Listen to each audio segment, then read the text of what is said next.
পুত্ৰৰ সাহায্যৰ টকাৰ ওপৰত মাতৃৰ চকু বিশেষভাৱে সক্ষম পুত্ৰৰ সাহায্য হিচাপে উঠিছিল ৫ লাখ টকা এই টকাখিনি ২ বছৰত ৰাইজে সাহায্য হিচাপে দিছিল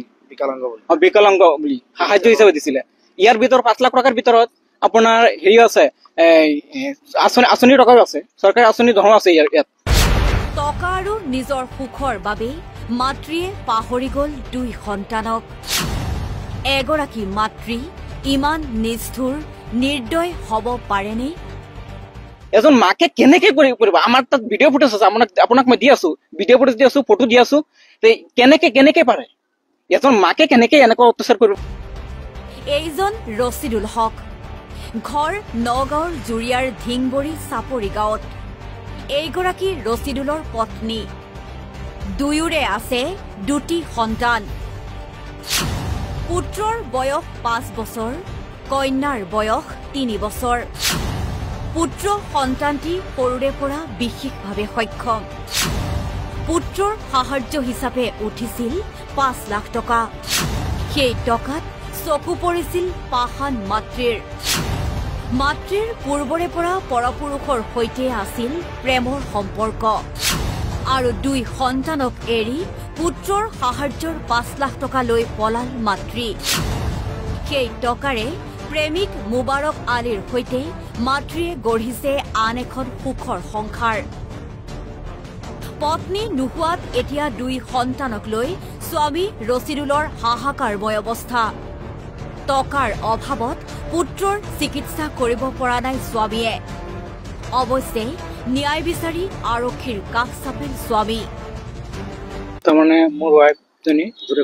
আজিৰ পৰা প্ৰায় ১ বছৰ আগত দুটা ল'ৰা ছোৱালী এটা বিকলাংগ ল'ৰা হয় ৫ বছৰীয়া ল'ৰা দুটা ল'ৰা ছোৱালীৰ ডকুমেণ্টছ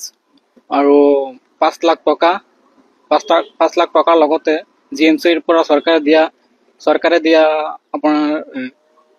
২৫,০০০ টকাৰ ঔষধ সেইখিনি লৈ তেওঁ গুচি গ'ল আজি প্ৰায় ১ বছৰৰ কথা ১ বছৰে তেওঁ আমাক বাঢ়াই নি আছে তো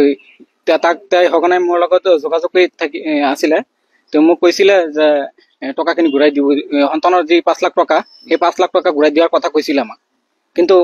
সেই টকাখিনি ১ মাহ ২ মাহ কৰি আজি প্ৰায় ১ বছৰ কৰি দিলে এতিয়া মই ধৈৰ্যৰ সীমা পাৰ হৈ মই এতিয়া এজাহাৰ কৰিছো জুৰিয়াৰ থানাত আমাৰ ঘৰ জুৰিয়া আপোনাৰ ধিংবৰী চাপৰি মানে বেলেগৰ লগত পলাই গৈছিলে কাৰ লগত পলাই গৈছে তেখেতৰ নাম মোবাৰক আলী কাহৰি থাকে আমাৰ ঘৰ ধিংবৰী চাপৰি তাৰমানে এই ল'ৰাটোৰ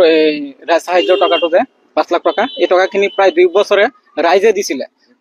২ বছৰে প্ৰায় ৰাইজ সাহায্য দিছিলে সেই সাহায্যৰ ৫ লাখ টকা লৈ গুচি গ'ল আৰু লগতে ডকুমেণ্টছ বিলাক মই তেওঁক খুজিছিলো বাৰে তেওঁক আপত্তি জনাইছিলো যে যিহেতু তোৰ গিৰিয়েক আছে এতিয়া সন্তানৰ ডকুমেণ্টছ বিলাক দি এই ডকুমেণ্টছৰ কাৰণে মই এতিয়া বিভিন্ন ধৰণৰ আঁচনিত নাম দিব পৰা নাই বঞ্চিত হৈ আছো তাৰোপৰি ২৫,০০০ টকাৰ মেডিচিন যি মেডিচিনৰ কাৰণে এতিয়া ল'ৰাটো বাৰে অসুস্থ হৈ আছে এতিয়া আমি সাধাৰণ চিকিৎসা কৰি কোনোমতে আমি হেৰি কৰি আছো কেঁচুৱাটো লাওখৰ পৰা আব্দুল হান্নানৰ ৰিপৰ্ট NB নিউজ